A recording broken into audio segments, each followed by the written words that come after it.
உலகை எழுப்பும் ஞாயிறு அங்கே குடியிருப்பான். அவன் ஆனை முகத்தனின் அடியவர் மனத்தில் ஒளியாய் வந்து கொலுவிருப்பான்.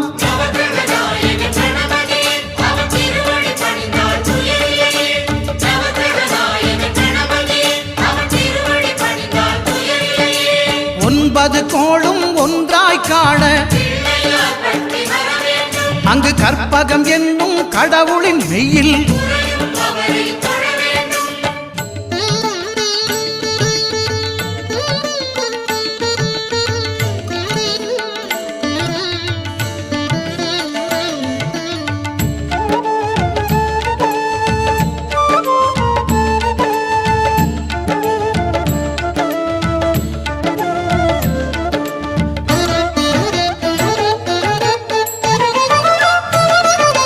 திங்கள் பகவான் திருமுகம் காண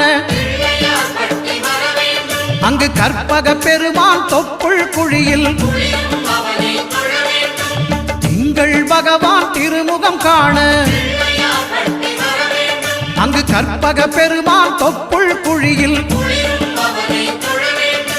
பார்க்கடல் பிறந்த சந்திர பகவான் கணபதி வயிற்றில் நிறைந்திருப்பான். எங்கள் கற்பகத்தானை கண்டவர் தமக்கு தீரா பிணிகளை தீர்த்து வைப்பான்.